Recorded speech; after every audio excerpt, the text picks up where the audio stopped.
Chers téléspectateurs du réseau Ciel et Lumière, chers pèlerins de l'Oratoire Saint-Joseph, je vous souhaite la bienvenue à cette célébration eucharistique où nous sommes rassemblés au nom du Père et du Fils et du Saint-Esprit. Amen. La grâce de Jésus notre Seigneur, l'amour de Dieu le Père et la communion de l'Esprit Saint soient toujours avec vous. Et avec votre esprit. Chers amis, Dieu se fait proche de nous, mais parfois nous sommes tellement pris par nos occupations que nous n'arrivons plus à entendre sa voix, à le reconnaître. Tournons-nous vers lui et confions-nous à sa miséricorde. Seigneur Jésus, toi qui nous donnes des signes de ta présence dans le quotidien de nos vies, prends pitié de nous. Prends pitié de nous. Ô Christ, toi qui te révèles par ta parole, prends pitié de nous. Prends pitié de nous. Seigneur, toi qui te donnes en partage par le pain de la vie, prends pitié de nous. Prends pitié de nous. Que Dieu Tout-Puissant nous fasse miséricorde, qu'il nous pardonne nos péchés et nous conduise à la vie éternelle. Amen. Prions. Seigneur, source de tout bien, réponds sans te lasser à notre appel. Inspire-nous ce qui est juste, aide-nous à l'accomplir. Nous te le demandons par Jésus-Christ, ton Fils, notre Seigneur et notre Dieu, qui vit et règne avec toi et le Saint-Esprit, maintenant et pour les siècles des siècles. Amen.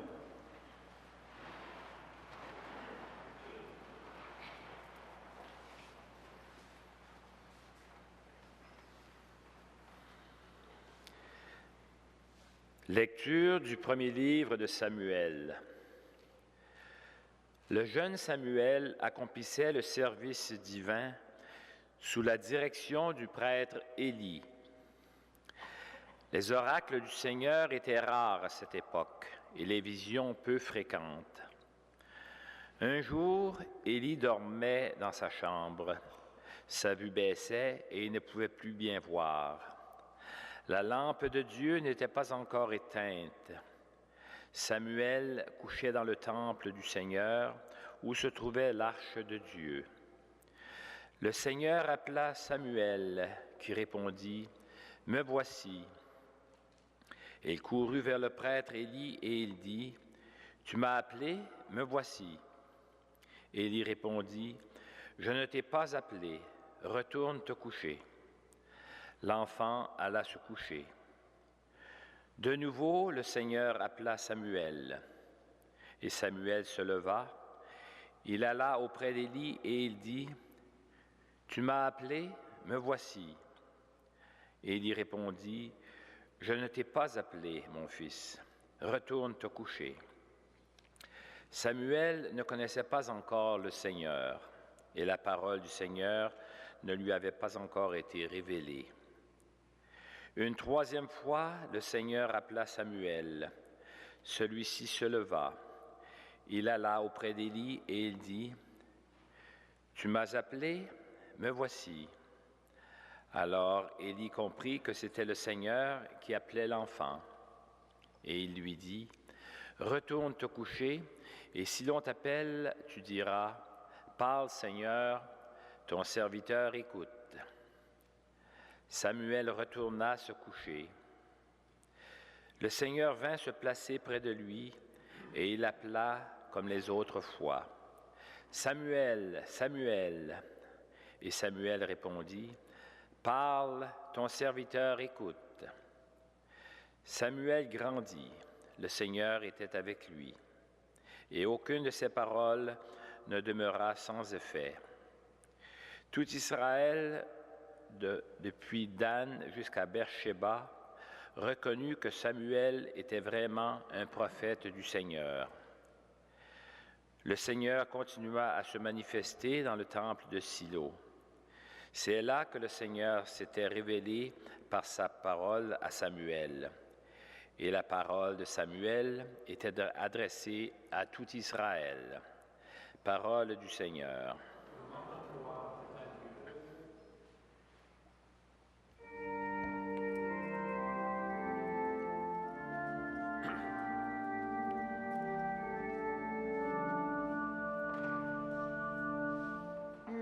voici, Seigneur, je viens faire ta volonté.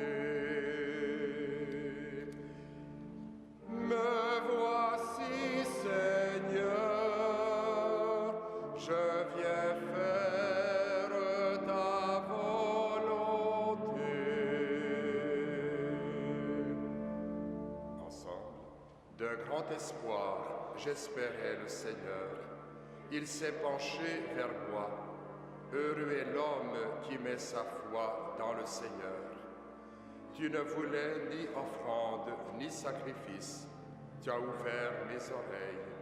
Tu ne demandais ni holocauste ni victime. Alors j'ai dit, voici, je viens. Dans le livre est écrit pour moi ce que tu veux que je fasse. Mon Dieu, voilà ce que j'aime. Ta loi me tient aux entrailles. J'annonce la justice dans la grande assemblée. Vois, je ne retire pas mes lèvres. Seigneur, tu le sais. Me voici, Seigneur, je viens faire ta volonté.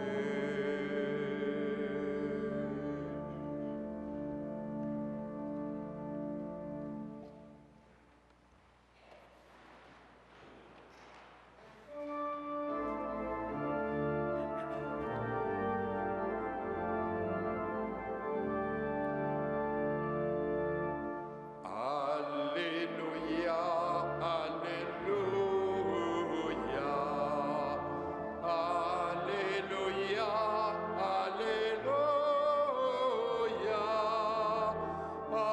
Alléluia,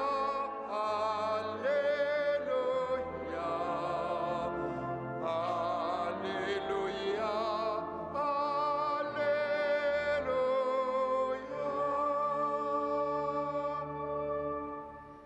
Jésus proclamait la bonne nouvelle et guérissait son peuple de toute maladie. Alléluia, Alléluia, Alléluia,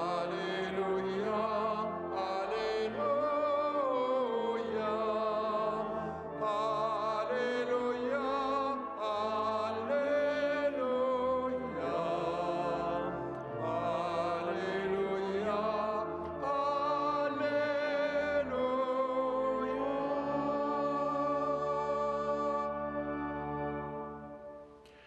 Le Seigneur soit avec vous. Et avec votre esprit, Évangile de Jésus-Christ selon saint Marc. gloire à toi, Seigneur. En quittant la synagogue, Jésus, accompagné de Jacques et de Jean, alla chez Simon et André. Or, la belle-mère de Simon était au lit avec de la fièvre. Sans plus attendre, on parle à Jésus de la malade. Jésus s'approcha d'elle, la prit par la main et la fit lever. La fièvre la quitta et elle les servit. Le soir venu, après le coucher du soleil, on lui amenait tous les malades et ceux qui étaient possédés par des esprits mauvais. La ville entière se pressait à la porte.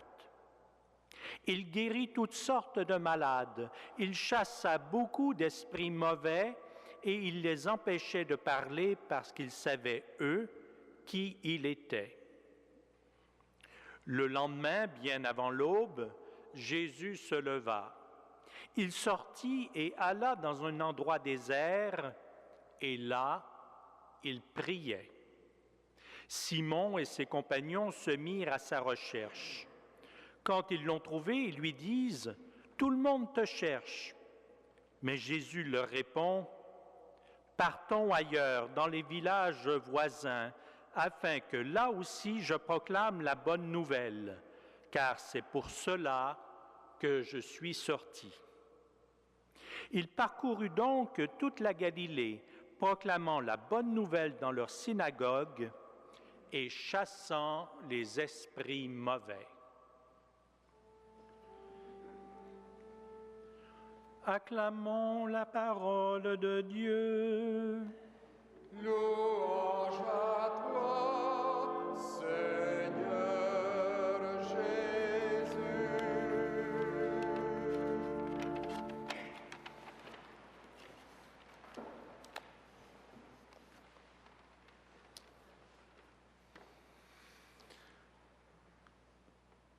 Jésus qui proclame la bonne nouvelle, qui guérit les malades et qui proclame la bonne nouvelle de Dieu. Voilà en résumé ce que nous avons entendu de cette partie de l'Évangile de Marc. En fait, le récit de la guérison de la belle-mère de Simon est l'un d'environ 10 petits miracles racontés par saint Marc et qui illustrent bien le pouvoir de guérisseur de Jésus. Jésus, guérisseur. Ça vous fait sans doute penser également au saint frère André. Comme Jésus, frère André avait une réputation de guérisseur. On lui amenait toutes sortes de malades.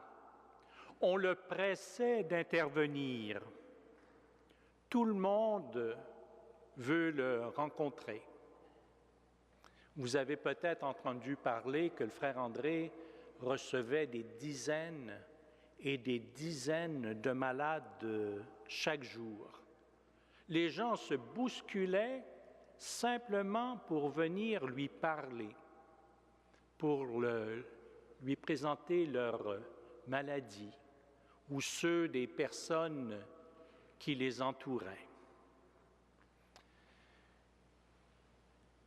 Frère André, dans toute cette agitation, aurait pu dire « c'est là que Dieu m'appelle, c'est ça mon ministère, c'est d'être auprès des gens souffrants et de les aider à traverser ces épreuves, les épreuves de santé. » Mais ceux qui connaissent vraiment le saint frère André savent également qu'il passait autant de temps à prier que d'accueillir des gens, que de les soulager de leur misère physique et spirituelle. C'est comme une nécessité pour le frère André, de temps en temps, de se retirer, en fait à chaque jour, de se retirer et de prier dans la solitude. Un peu comme Jésus, comme nous l'avons entendu, qui, bien qu'il guérisse, prend le temps de se retirer dans la solitude, au désert, et là de prier son Père. Voyez-vous comme c'est important, malgré les nombreux prétextes qu'on peut avoir d'être occupé par la mission, de prendre le temps d'être en relation intime avec Dieu le Père. Frères et sœurs, pourquoi ne pas faire de même, nous aussi, en prenant le temps de nous ressourcer dans la prière et de nourrir ainsi notre engagement de baptiser? C'est la question que je vous laisse aujourd'hui. Pourquoi ne pas nous laisser inspirer par l'exemple même de Jésus et de saint frère André, et malgré nos nombreuses occupations, de nous réserver un petit coin pour la prière, pour être dans une relation intime à Dieu. Amen.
Prions ensemble au moment d'offrir le sacrifice de toute l'Église. Seigneur notre Dieu, nous voulons te servir. Regarde notre offrande, qu'elle soit agréable à tes yeux et nous obtienne un accroissement de charité. Par Jésus le Christ, notre Seigneur. Amen.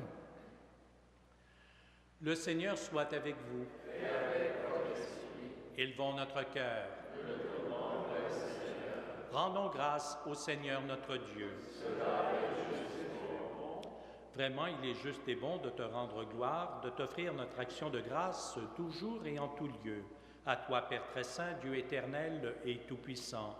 C'est par ton Fils bien-aimé que tu as créé l'homme, et c'est encore par lui que tu en fais une créature nouvelle.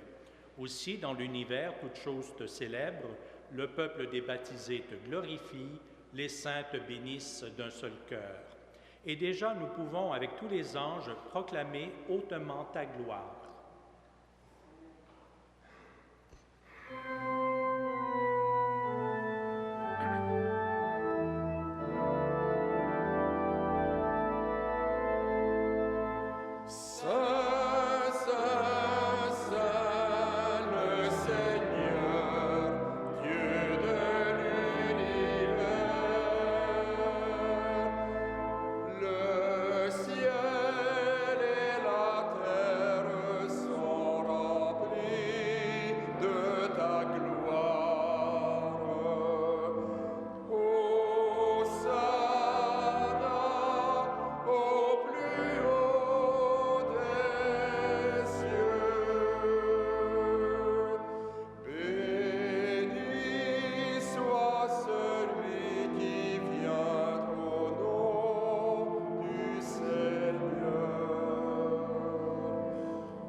Toi qui es vraiment saint, toi qui es la source de toute sainteté, Seigneur, nous te prions. Sanctifie ces offrandes en répandant sur elles ton esprit, qu'elles deviennent pour nous le corps et le sang de Jésus, le Christ notre Seigneur.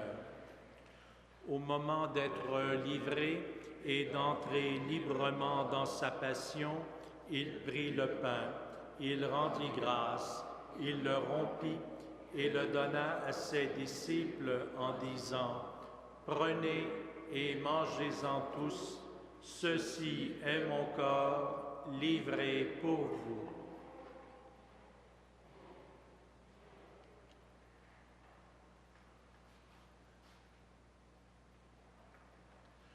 De même, à la fin du repas, il prit la coupe. De nouveau, il rendit grâce et la donna à ses disciples en disant « Prenez et buvez-en tous, car ceci est la coupe de mon sang, le sang de l'alliance nouvelle et éternelle, qui sera versé pour vous et pour la multitude en rémission des péchés. Vous ferez cela en mémoire de moi. »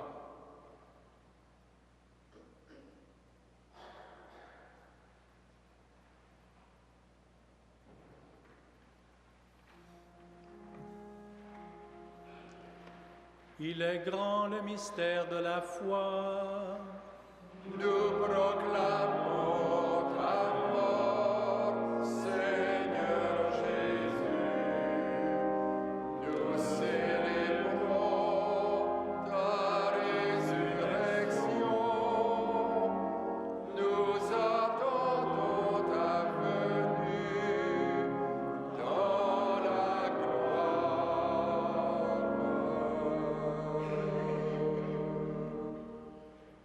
Faisant ici mémoire de la mort et de la résurrection de ton Fils, nous t'offrons, Seigneur, le pain de la vie et la coupe du salut, et nous te rendons grâce car tu nous as choisis pour servir en ta présence. Humblement, nous te demandons qu'en ayant part au corps et au sang du Christ, nous soyons rassemblés par l'Esprit Saint en un seul corps. Souviens-toi, Seigneur, de ton Église répandue à travers le monde. Fais-la grandir dans ta charité avec le pape Benoît, notre évêque Jean-Claude et toutes les personnes qui ont charge de ton peuple.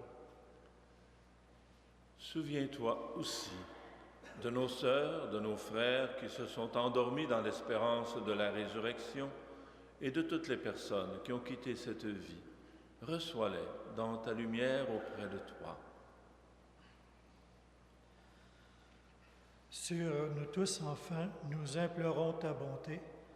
Permets qu'avec la Vierge Marie, la bienheureuse Mère de Dieu, avec Saint Joseph, son bienheureux époux, avec les apôtres, Saint Frère André et les saints et saints de tous les temps qui ont vécu dans ton amitié, nous ayons part à la vie éternelle et que nous chantions ta louange par Jésus-Christ, ton Fils bien-aimé.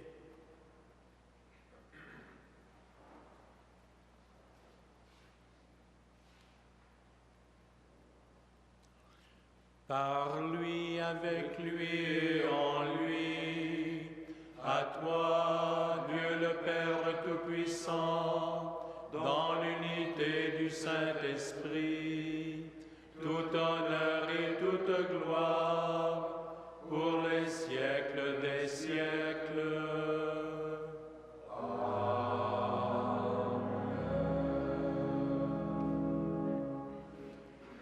Frères et sœurs, comme nous l'avons entendu de notre Sauveur et selon son commandement, nous osons dire: Notre Père qui es aux cieux, que ton nom soit sanctifié, que ton règne vienne, que ta volonté soit faite sur la terre comme au ciel. Donne-nous aujourd'hui notre pain de ce jour. Je vous donne ma paix. Ne regarde pas nos péchés, mais la foi de ton Église. Pour que ta volonté s'accomplisse, donne-lui toujours cette paix et conduis-la vers l'unité parfaite, toi qui règnes pour les siècles des siècles. Amen. Que la paix du Seigneur soit toujours avec vous. Et avec votre esprit. Agneau de Dieu, qui enlève le péché du monde, prends pitié de nous. Agneau de Dieu, qui enlève le péché du monde, prends pitié de nous. Agneau de Dieu qui enlève le péché du monde, donne-nous la paix.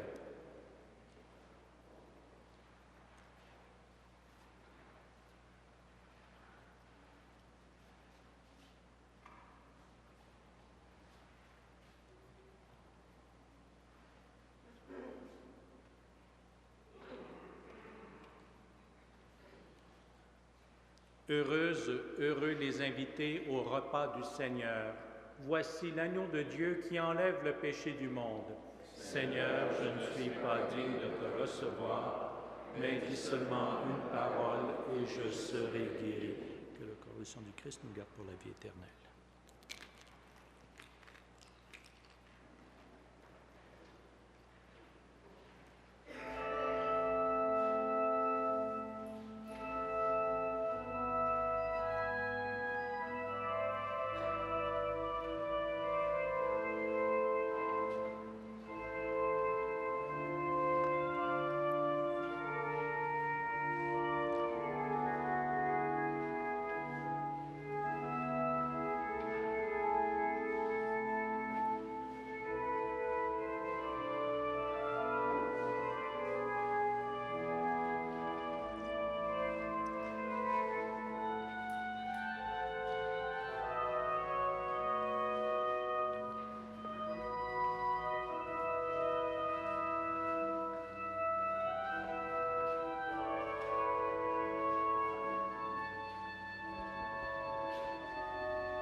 Prions le Seigneur. Dieu qui veut notre guérison, agis en nous par cette Eucharistie. Libère-nous de nos penchants mauvais, oriente notre vie vers le bien, par Jésus le Christ, notre Seigneur. Amen. Le Seigneur soit avec vous. Et avec votre esprit. Que Dieu Tout-Puissant vous bénisse, le Père, le Fils et le Saint-Esprit. Amen. À tous et à toutes, une excellente journée et que Saint Joseph et Saint Frère André veillent sur vous et vos familles. Allez dans la paix et dans la joie du Christ.